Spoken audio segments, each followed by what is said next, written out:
여러분 오늘 말씀의 주인공이 누구인지 아시죠? 네, 굉장히 친숙한 분이에요.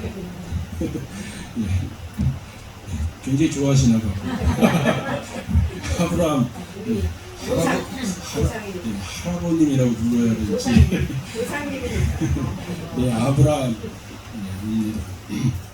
이 아브라함을 이야기할 때, 이 단어를 빼놓을 수가 없습니다. 그 단어가 무엇일까요? 예, 맞습니다. 복입니다. 믿음의 조상 아브라함, 복입니다. 여기가 굉장히 좀 불편하네요. 뭐 올라가실 수 있어요. 아니 좀 더 가까이 가려고 하는데 담이 이쪽으로 제가 가려고 해도 담이 갈 수가 없어요.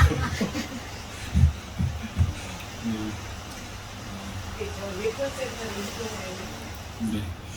자, 이 아브라함은 복의 근원입니다. 하나님께서 그렇게 축복하셔서 복의 근원이 되었습니다. 자, 여기에서 질문을 하나 더 해보겠습니다. 자, 여러분, 그러면 여러분이 생각하는 복은 무엇입니까?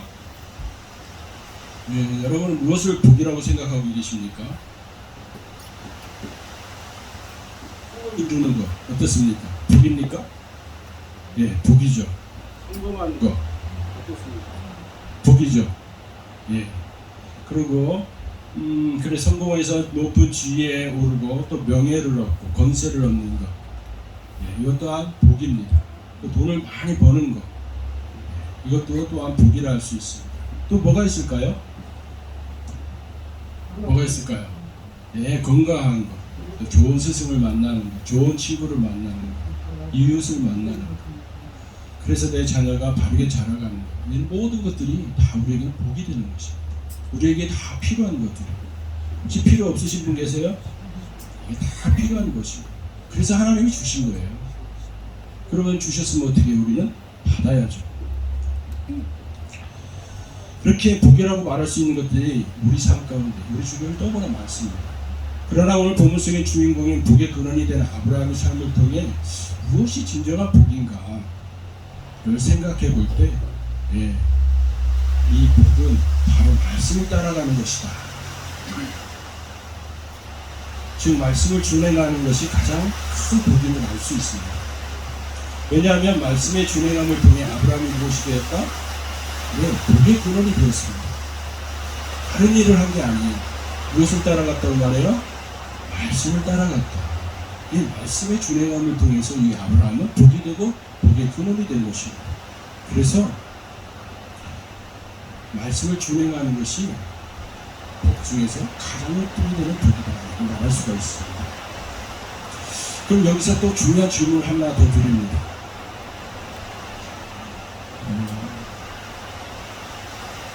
여러분은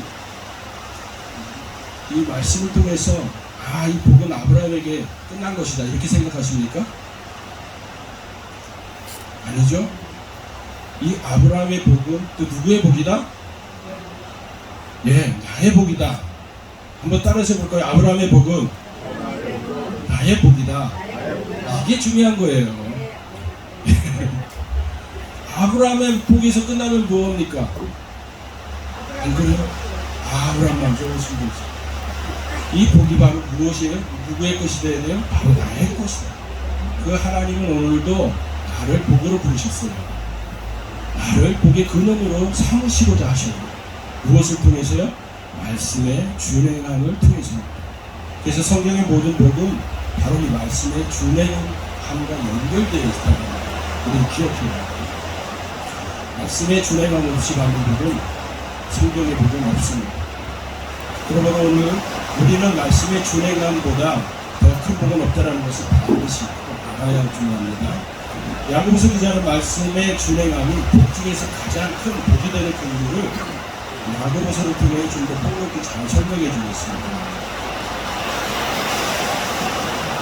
야고보서 2장 14절에서 10절쯤 이렇게 말씀합니다. 만일 사람이 믿음이 있노라 하고 행함이 없으면 무슨 일이 있으며 그 믿음이 능히 자기를 구원하겠느냐. 행함이 없는 믿음은 그 자체가 죽은 것이다. 야고보서 이 말씀은 구원받는 믿음은 바로 어떤 믿음이라고 말해요? 말씀을 준행하는 믿음입니다. 이 구절에서 나오는 행함이라는 단어를 말씀의 준행이라는 말을 바꿔서 다시 한번 읽어보도록 할게요. 어떤 느낌인지 한번 잘 들어보시기 바랍니다. 만일 사람이 믿음이 있노라 하고 말씀의 준행함이 없으면 무슨 유익이 있으리요? 말씀의 준행함 없이 어찌 그 믿음이 능히 자기를 구원하겠느냐? 말씀의 준행함 없는 믿음이 그 자체가 죽은 것이요. 좀 더 확실하게 다가오죠. 말씀의 준행함이 왜 복이죠? 말씀의 준행함은 이 땅에서의 복뿐만 아니라 내세에서 사후 세계에서도 우리가 구원을 얻고 영생을 얻는 그 복까지 연결되는 것이기 때문입니다. 그래서 복 중에서 가장 큰 복이 된다라고 할 수 있는 것이죠. 그러므로 말씀의 준행함보다 더 큰 복은 없습니다.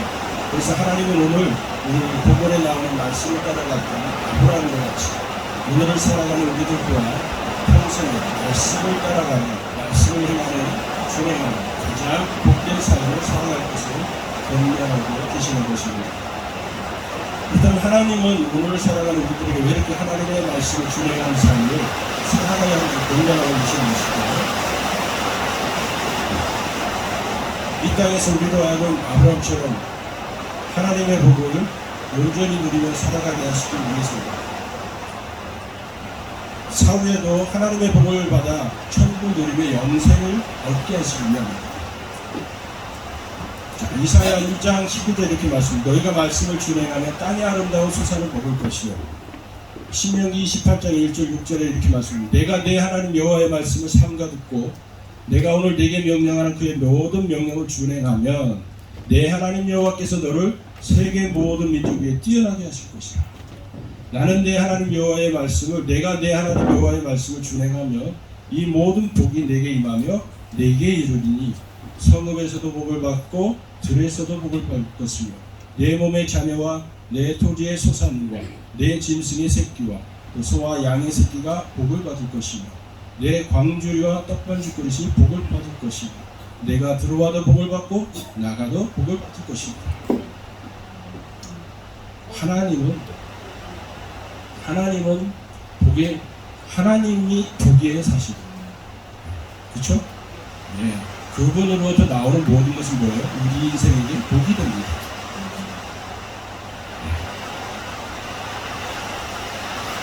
그래서 하나님은 하나님의 말씀을 잘 듣고 잘 순종하고 준행하고 원하시고 계십니다. 이처럼 말씀을 준행하는 것이 복이라는 것을 모르는 사람은 없습니다. 너무나도 잘 알고 있습니다. 그런데 이게 잘 되나요? 잘 되고 있습니까? 기도하면 됩니까? 예. 잘 안 되죠. 왜 말씀을 준행하는 것이 그토록 어려운 것입니까? 다음과 같은 걸림돌 때문이지 않을까 싶습니다. 대표적으로 세 가지를 말씀드리면 첫 번째로는 한번 따라할 수 있는 죄, 두 번째로는 자아, 세 번째는 교만 때문입니다. 그러면 이제 우리가 하나님의 말씀을 준행하기 위해 어떤 모습이어야 할까? 이 죄 문제, 또 자아의 문제, 교만의 문제를 잘 처리하면 될 것입니다. 먼저 죄 문제를 해결하기 위해 우리는 반드시 해야 할 것이 있습니다. 따라서 해보실까요? 사단으로부터 오는 정죄함에서 벗어나야 합니다. 다시 한번 따라해보세요. 사단으로부터 오는 정죄함을 벗어나야 합니다. 그리고 이제는 우리 삶 가운데 성령의 법, 생명의 성령의 법을 적용하며 살아가야 합니다. 사단의 정죄는 어떻게 해요? 벗어나오고, 그리고 우리에게 어떤 법을 적용시켜요? 생명의 성령의 법을 적용시켜요. 로마서 8장 1절 2절에 이렇게 말씀합니다. 그러므로 이제 그리스도 예수 안에 있는 자에게는 결코 뭐가 없어요? 정죄함이 없습니다. 우리가 정죄함에서 벗어나야 하는 이유가 있어요. 예수 안에 있으면 어떻게 정죄함이 있다 없다? 없다. 이는 그리스도 예수 안에 있는 생명의 성령의 법이 죄와 사망의 법에서 너를 해방하였습니다. 정죄함이 없다는 게 무슨 말입니까? 여러분, 정죄함이 없다, 이 말이 무슨 말이에요? 죄가 없다는 말이에요. 죄로부터 자유하다. 죄의 세력으로부터 해방되었다. 더 이상 죄의 종이 아니다. 의의 종이다. 이런 의미를 포함하고 있는 것입니다. 여러분은 예수 안에 있습니까? 예수 밖에 있습니까? 예수 안에 있습니다. 그러면 여러분은 죄에서 자유한 사람입니까? 자유한 사람입니다. 사단은 자유하지 못하다고 자꾸 우리를 속이고 있는 거예요. 이게 정죄예요. 이걸 벗어나야 된다는 거죠. 성경이 우리를 정죄하면서 벗어나 죄에서 자유롭게, 죄의 세로부터 자유롭게 했으면 우리는 그러한 사람입니다라고 고백해야 될 줄 믿습니다. 근데 실제로 우리가 삶을 살다 보면 그렇지 못한 것을 발견하죠. 왜죠? 정죄함 때문에. 더 쉽게 말하면 죄책감 때문에. 요한복음 8장 1절에서 11절까지 보면 가나마다 현장에서 붙잡힌 여인에 대한 이야기가 나옵니다. 본문을 읽다 보면 서기관들과 바리새인들이 음행 중에 잡힌 이 현장에서 잡은 그 여인을 정죄하며 율법에 근거해서 불러 치려합니다. 그때 예수님은 여인에게 이렇게 말씀하시죠. 예수께서 일어나서 여자 외에 아무도 없는 것을 보시고 이르시되 여자여 너를 고발하던 그들이 어디 있느냐 너를 정죄한 자가 없느냐 대답하되 주여 없나이다. 예수께서 이르시되 나도 너를 정죄하지 아니하노니 가서 다시는 죄를 범하지 말라 하시고 예수님은 가서 다시는 같은 죄를 범하지 말라라고 말씀하시기 이전에 먼저 그녀로부터 그녀를 정죄하고자 하는 사람들을 어떻게 하셨어요? 멀리 떠나가게 하셨어요. 정죄로부터 그녀를 벗어나게 했어요. 보호해 주는 것이죠. 왜 그렇게 하셨을까요? 정죄로부터 벗어나야지만 범죄하는 우리 인간이 주님과 관계할 수 있는 생명의 성령의 법이 적용되는 우리의 장이 열리기 때문입니다. 주 안에 있는 우리 그리스도인들의 삶 속에 죄가 온전히 끊어지지 않는 이유가 있다면 죄로부터 자유하겠음에도 불구하고 죄로부터 자유하지 못하는 이유가 있다면 바로 이 이유 때문입니다. 주님과 나사로는 늘 이 사단의 정죄 안에 끼어들어 있어서 죄책감과 좌절감과 실망감 때문에 주님을 대면하지 못하게 하기 때문입니다. 다시 말해 생명의 성령의 법이 적용되는 은혜의 장이 열리지 못하기 때문입니다. 그렇다면 과연 성령을 모신 그리스도인이 사단의 정죄함인 줄 알면서도 속수무책으로 당하고 있는 자신입니까? 정죄함인 줄 알면서 자유한다라는 것을 알면서도 왜 그렇게 당할까? 가나마다 현장에서 잡힌 이 여인처럼 이 정죄는 이 죄책감, 절망감과 실망감은 늘 사실을 근거해서 우리를 다가오기 때문입니다.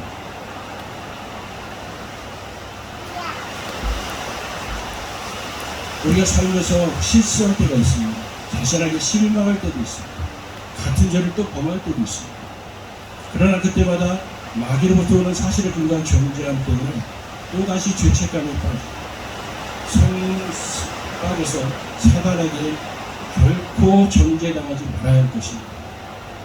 왜냐하면 예수 안에 있는 우리에게는 이제 적용되는 법이 달라졌기 때문입니다. 그러면 사단으로부터 정죄가 올 때마다 죄와 사망의 법에서 벗어난 우리는 어떻게 해야 할까요?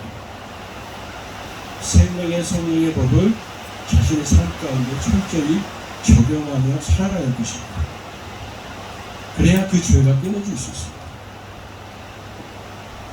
여러분, 죄는 노력으로 끊어지지 않습니다. 결단으로도 끊어지지 않습니다. 아무로 양심적으로 깊은 후회를 해도 죄책감을 깊이 느껴도 소용이 없습니다. 후회로도 죄책감으로 안 끊어지는 게 죄입니다. 그렇죠? 우리 다 경험해 보셨죠? 노력도, 결단도, 후회도, 죄책감도 느껴보고, 절망감도 느껴보고, 후회도 해봤죠.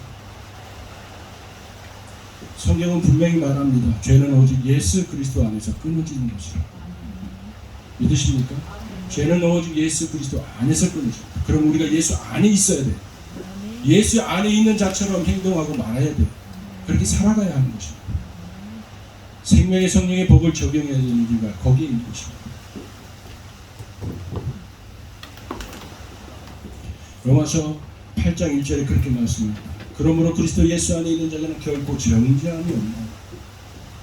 그러면 예수 안에 있으면 이 죄가 저절로 끊어집니까?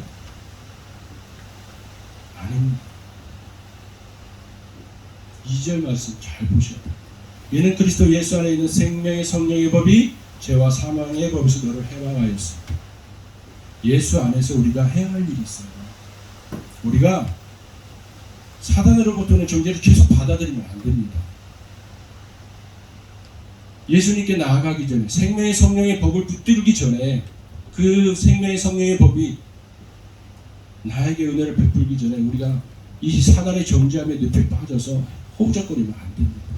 거기서 나와야 돼요. 근데 사단은 늘 우리가 넘어질 때 꼭 다가오거든요.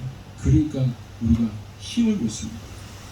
그때에도 우리는 생명의 성령의 법을 붙들어야 돼요. 무엇을 붙들어요? 하나님의 말씀을 붙들어야 되는 것입니다. 믿으십니까? 말씀으로 사단을 대적해야 되는 거예요. 우리의 힘으로요? 우리의 노력으로요? 아니요. 우리의 결단이 아닙니다. 생명의 성령의 법은 그것입니다. 하나님의 말씀을 붙잡는, 내가 넘어졌을지라도 나는 하나님의 자녀이다. 나는 예수 안에 있다. 라고 분명히 말해야 되는 것입니다. 어둠을 향해서 우리는 선포해야 되는 것입니다. 이 선포하는 믿음이 여러분과 우리 가운데, 제가 이 가운데 충만하시기를 주님 여러분 축복합니다. 이게 생명의 성령의 법을 우리 삶 가운데 적용하는 것입니다. 우리가 실수했다고 또 넘어졌다고 죄책감, 나는 어쩔 수 없지. 이게 하나님으로부터 오는 메시지입니까? 사단의 정죄함은 이런 메시지를 들고 와요. 우리에게. 너는 안 돼. 그봐 또 넘어졌잖아. 이 메시지를 붙들지 말라는 것입니다. 아니야. 내가 넘어졌을지라도 나는 주님 안에 있어. 나는 예수 안에 있어. 그러므로 결코 정죄함이 없어. 나는 부족하고 연약하지만 그래도 의의 종이야. 이렇게 고백해야 되는 것입니다. 그 믿음으로 선포할 때 생명의 성령의 법이 우리를 자유케 하는 것입니다. 우리가 늘 우리를 늘 넘어뜨리고 우리를 늘 괴롭히던 그 죄가 떠나가는 것입니다. 할렐루야. 여러분, 예수님께서 우리를 구속하셨다. 이 구속의 의미가 여러분 무엇인지 아십니까?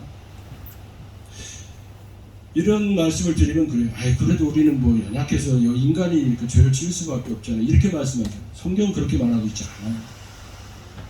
얘네 연약하니까, 부족합니까? 하나님의 은혜가 부족합니까 우리에게? 넘친다고 했잖아요. 그 넘치는 은혜가 사단도 못 이깁니까? 그 정죄함도 못 이깁니까? 그 죄책감도 못 뛰어넘습니까? 이거 말이 안 되죠?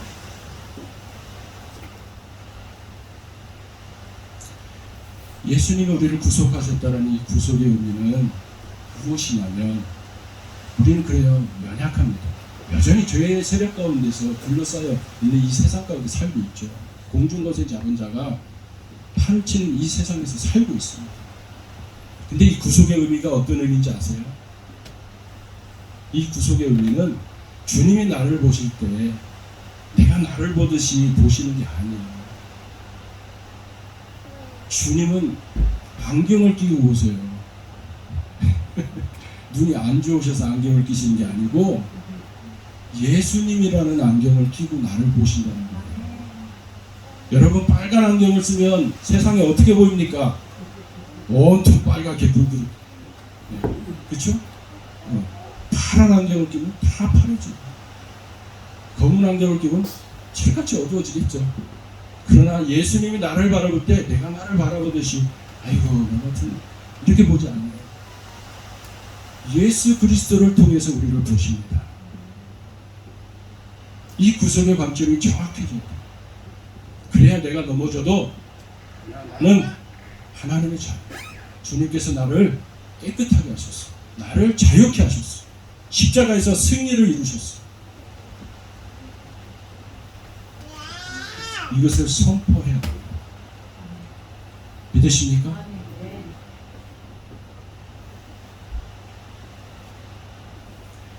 말씀을 근거해서 우리는 선포해요. 목사님께서 나눠주신 요 기도문 있죠? 저는 그 기도문을 받아들고 기도하다 깜짝 놀랐어요. 제 가슴이 쿵닥쿵닥 심장이 뛰는 걸 느꼈어요. 얼마나 복음적인지. 나는 의입니다.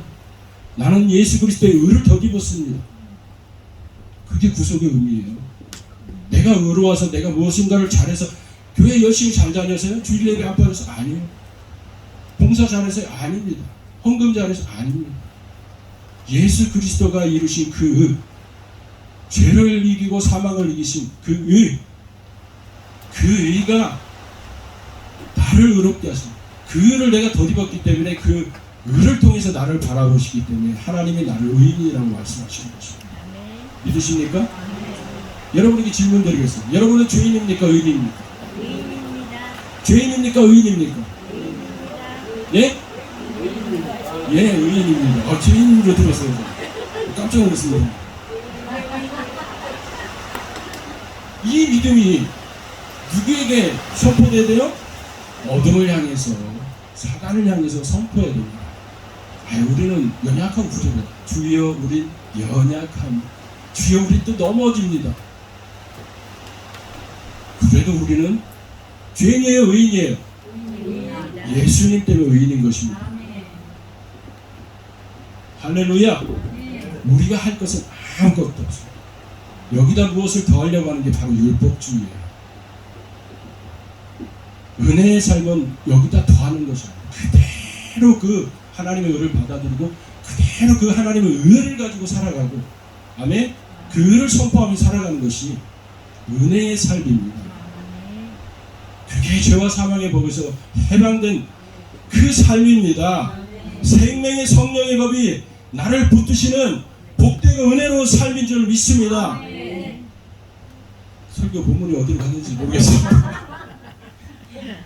할렐루야. 일주일 내내 제가 이 부분 때문에 설교 준비가 안 됐어요. 너무 이 부분이 어려운데 어떻게 쉽게 설명할까 하나님 앞에 고민하다가 지쳐서 잠들고 또 하는 걸 하고 오늘 아침 10시 반에 이게 정리가 됐습니다.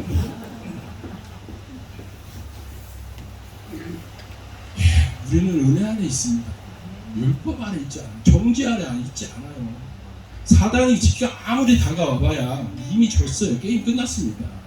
그걸 아시기 바랍니다. 할렐루야. 자, 죄의 문제는 이렇게 해결이 되었습니다. 자, 두 번째는 자아의 문제입니다. 자아의 문제 해결을 위해서 우리는 또 무엇을 어떻게 해요? 두려지는 말씀 앞에 나의 생각, 나의 주장, 나의 계획과 판단을 내려놓는 훈련을 해야 돼요. 말씀을 우리가 읽잖아요. 이 말씀이 아브라함에서 복이 끝났어 이렇게 보시면 안 돼요. 어떻게 해야 돼요? 우리의 생각이 내려놓아져야 돼요. 주님의 관점으로 사실 성경을 봐야 돼요. 세상을 보고 나를 보고. 그래야 우리의 자아가 펴질 수 있어요. 성경을 보다 보면 안타깝지만 많은 불순종의 사람들이 나옵니다. 그 중에서 대표적인 사람이 있다면 누구나 말할 수 있습니까? 저는 사울 왕이라고 이렇게 말하고 싶습니다. 근데 이 사울이 이스라엘 초대 왕이 된 이유, 그걸 아십니까? 그가 불순종의 사람이 아니었어요. 그는 하나님이 보실 때 겸손한 사람이었어요. 그렇게 성경이 말하고 있거든요. 하나님이 인정하실 정도로 사울은 겸손했던 사람이었어요. 그래서 이스라엘의 초대 왕이 되었던 거죠. 하나님께서 직접 세우셨죠. 그런데 어떻게 그랬던 그가 이렇게 불순종의 대명사가 되는가? 그 이유는 간단합니다. 하나님의 말씀보다 자신의 생각과 자신의 판단이 우선순위에 있었기 때문입니다. 사무엘상 15장을 보면 어느 날 사무엘을 통해 사울 왕에게 주어진 하나님의 말씀이 들려집니다. 지금 가서 아말렉을 쳐서 그들의 모든 소유를 남기지 말고 진멸하라. 진멸하되 남녀와 소아와 젖먹는 아이와 우양과 낙타와 나귀를 죽이라 하셨습니다. 근데 사울왕은 어떻게 했습니까? 사무엘상 15장 9절에 보니까 이렇게 나와요. 사울이 아말렉의 양과 소의 가장 좋은 것 또는 기름진 것과 어린 양과 모든 좋은 것을 남기고 진멸하기를 즐기하지 아니하고 다 진멸하라고 했는데, 그렇죠? 가치 없고 하찮은 것을 진멸했어요. 좋은 것을 남기고. 누구 생각이에요? 자기 생각이죠. 하나님은 말씀 분명했습니다. 아말렉의 모든 소유를 남기지 마. 가치 있고 존귀한 거라도 다 진멸하라. 그렇게 말씀하셨어요. 그럼에도 불구하고 사울 왕은 어떻게 했습니까? 그렇게 하지 않았어요. 자신의 생각이 하나님 말씀보다 앞섰기에 살찌고 좋은 것을 남기고 가치 없고 하찮은 것만 진멸하는 불순종의 모습을 보이고 있습니다. 그 결과 사울 왕은 하나님께 어떻게 돼요? 버림을 받게 됩니다. 하나님의 말씀을 준행하는 것이 복이 되는 것이 우리에게 주어졌지만, 이렇게 하나님의 말씀이 주어진 이 백성들, 만약에 그 말씀을 우리가 우리 마음판에 새기고 살지 않으면 어떻게 됩니까? 이런 삶의 불운의 사람이 될 수도 있습니다. 꼭 기억해야 됩니다. 그냥 하나님의 말씀 통해서 잘 순종해서 복받는 이것이 아닙니다.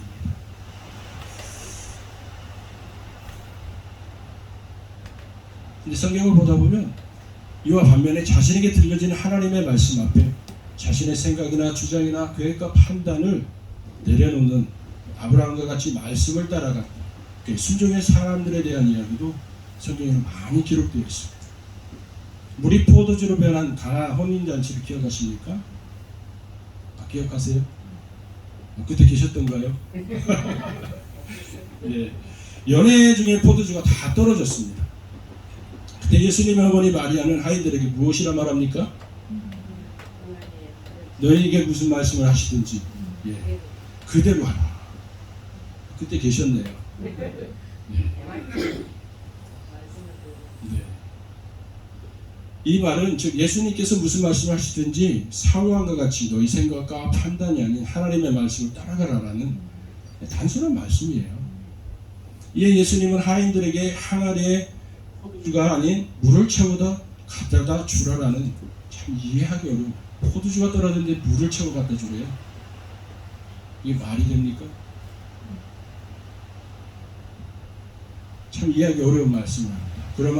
그럼에도 불구하고 아브라함처럼 하나님의 말씀을 따라가는 이 하인들의 그 순종을 통해서 어떻게 돼요? 정말로 물이 포도주로 변하는 놀라운 기적이 일어났다는 것입니다. 기적의 삶은 이렇게 일어나는 것인 줄 믿습니다. 말씀이 임하고 그 말씀에 그대로 순종할 때 일어나는 것이 기적인 줄로 믿습니다. 10명의 문득병자 치유 사건은 어떻습니까? 고침받기 위해 찾아온 10명의 문득병자들을 예수님은 그 자리에서 즉시 고쳐주셨습니까? 즉시 그 자리에서 고쳐주시지 않으셨습니다. 가서 제사장에게 너희 몸을 보이라 라고 말씀하셨어요. 고쳐주시지는 않고 가서 너희 몸을 제사장에게 보이라. 제사장에 보이란 말은 뭐예요? 너희들이 고침을 받았다. 근데 아직 고침을 받지 않았어. 이것도 황당하지 않습니까? 아니, 낫게 하시고 가서 제사장에게 보이라고 하는 게 순서지. 그렇죠? 낫지도 않았는데 가서 제사장에게 돌맞아 죽습니다. 예. 근데 이 10명의 문득병자들이 그렇게 따지지 않았어요. 저처럼. 그럼 어떻게 했어요? 제사장에 가는 거예요. 성경은 뭐라고 말하고 있어요? 그러다가 고침을 받았더라라고 말씀하고 있는 것이에요.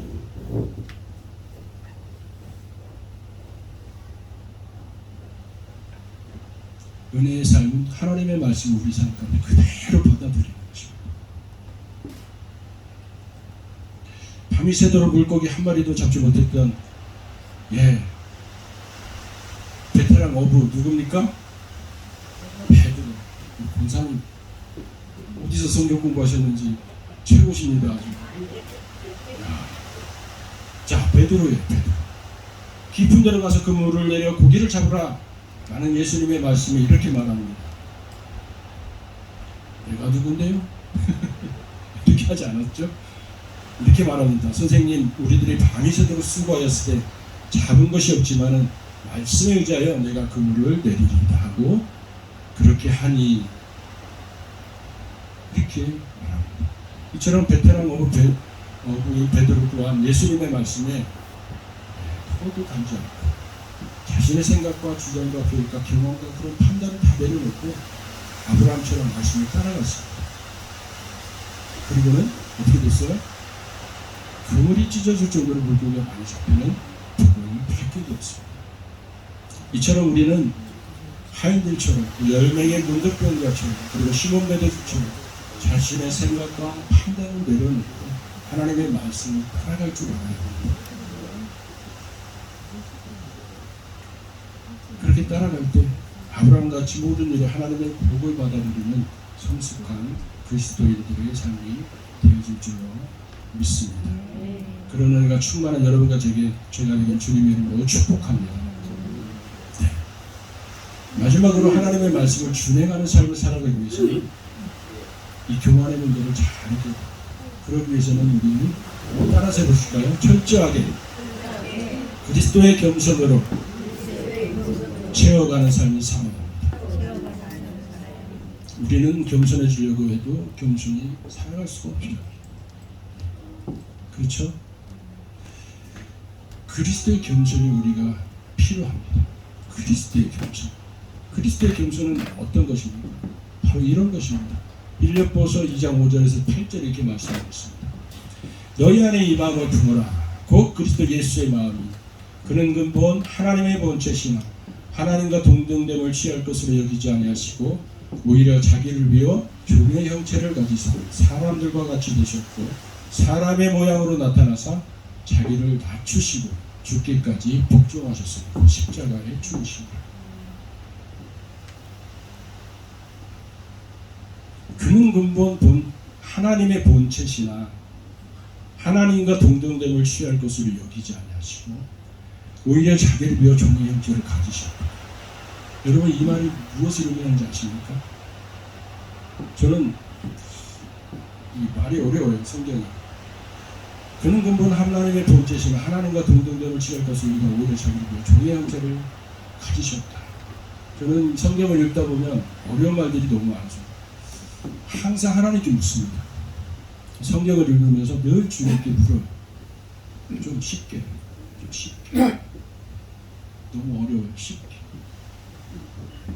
여러분, 성경 읽으면서 하나님께 묻고 계십니까? 하나님께 물으시고 그분이 쓰셨겠고, 그러면 주님은 말을 걸면 말을 하세요. 대화를 하십니다. 그럴 때 하나님이 쉽게 가르쳐 주시더라고요. 저는 그래요. 저는 그런 대합니다. 근데 이 말씀이 무엇을 의미합니까? 라고 물었을 때 주님이 이렇게 말씀하셨어요. 하나님의 본체시나 하나님과 동등됨을 취할 것을 여기지 아니하시고 오히려 자기를 비워 종의 형체를 가지셨다. 주님께서 이런 깨달음을 주셨어요.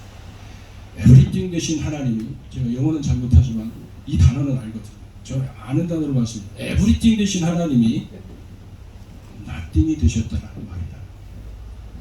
이해가 쉽게 되시죠?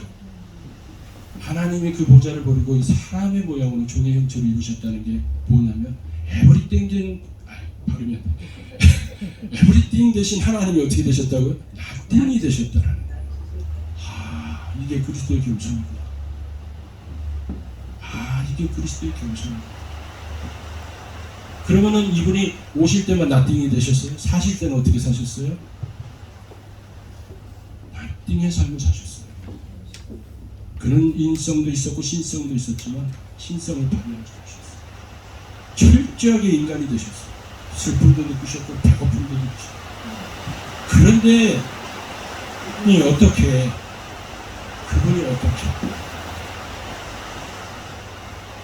십자가에 죽기까지 하나님의 그 모든 뜻들을 다 행할 수 있었어요. 겸손 때문이었습니다. 나띵의 삶을 사셨기 때문에, nothing 되셨기 때문에 everything 되신 하나님의 은혜를 덧입어서 그렇습니다. 믿으십니까?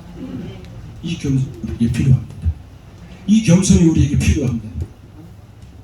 nothing 되신 그 주님의 그 낮아지심, 그 은혜, 그 겸손의 은혜가 우리의 삶 가운데 필요합니다. 우리 사람은 은혜 조금 받으면 어떻게 돼요? anything이 되려고 해요. anything, 뭔가 되려고 해요. 은혜 받으면. 이게 문제인 것입니다. 항상 우리 주님은 네 자리는 그 자리야 라고 우리에게 말씀하실 거예요.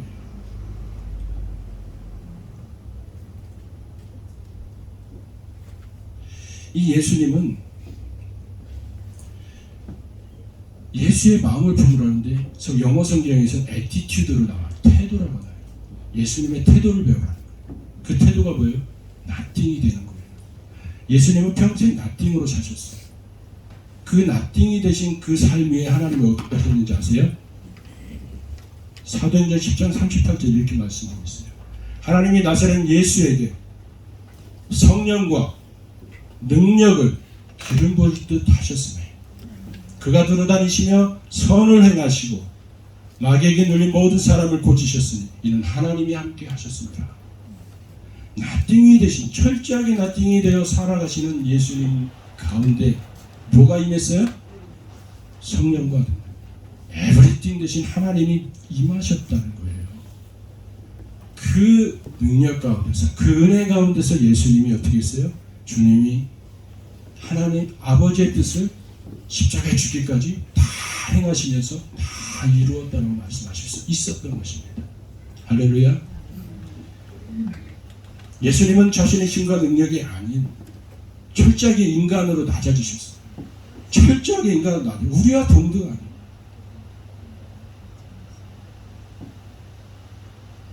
그분은 평생 싸우셨던 게 이거예요.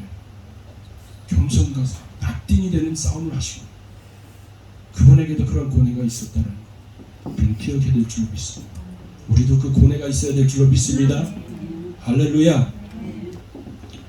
에브리띵 되신 하나님의 그 기름 부으시고 성령의 그 능력을 덧입지 않으면 우리는 하나님의 말씀을 1.1획도 준행할 수 없다는 것입니다. 성경은요 우리의 위치에 대해서 분명하게 말씀하고 계세요. 우리의 위치가 어디인 것 같아요? 우리의 위치가 어디일까요? 요한복음 15장 5절에 이렇게 말씀합니다. 나는 포도나무여 너희는 가지라. 여기서 우리의 위치가 있어요. 뒤에 설명이 되어 있어요. 그가 내 안에 내가 그 안에 거하면 사람이 열매를 많이 맺나니 나를 떠나서는 너희가 아무것도 없어. 우리의 위치는 아무것도 할 수 없는 nothing의 위치입니다. 믿으십니까? 그런데 우리에게 하나님의 말씀을 준행하라니 할 수 있습니까? 없습니까? 할 수 있습니까? 없습니까? 예?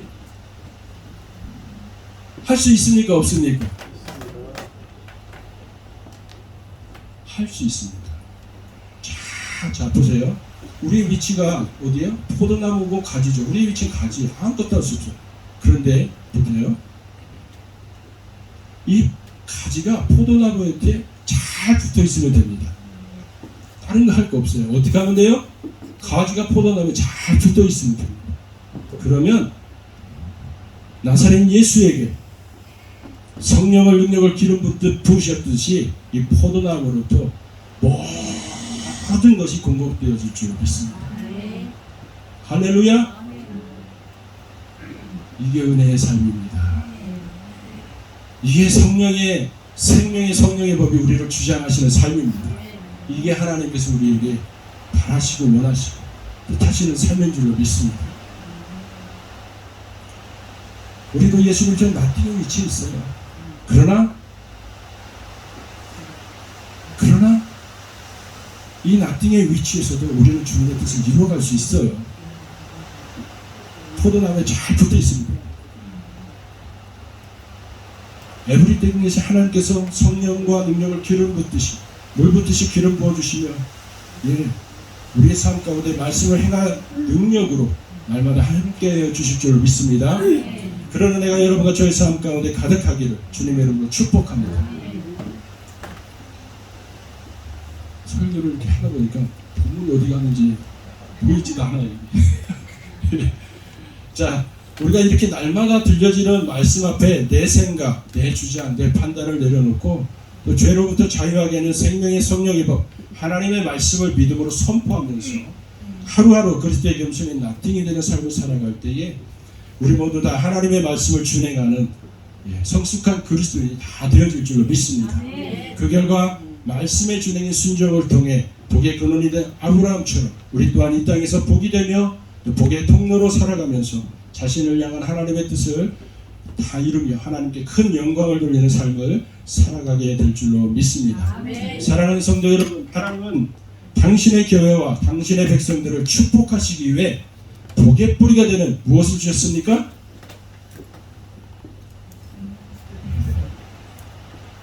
다시 합니다.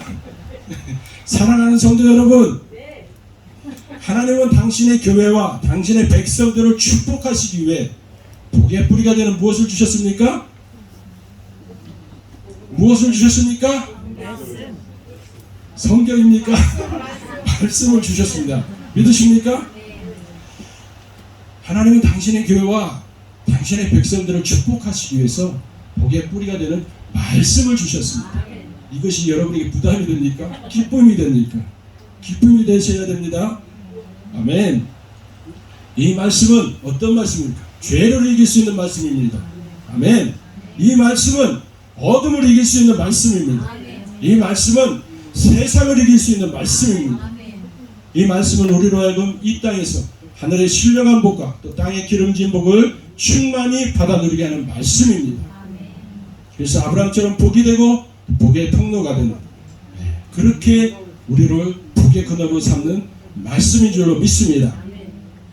더 나아가 이 말씀은 우리로 영생을 얻게 하는 말씀입니다. 그러나 말씀의 준행함 없이는 그 어떤 말씀도 우리에게 복이 되지 못할 것입니다. 말씀의 준행함 없이는 그 어떤 말씀도 우리에게 능력이 되지 못할 것입니다. 그러므로 갈 바를 알지 못했지만 오직 말씀 앞에 납띵이 되어서 믿음으로 말씀을 따라갔던 아브라함처럼 우리 또한 말씀의 준행함을 통해 하나님의 모든 말씀이 우리의 삶에 복이 되고 능력이 되는 그런 은혜가 여러분과 저의 삶에 넘쳐나시기를 주님의 이름으로 축복합니다. 우리 함께 기도하겠습니다. 하나님은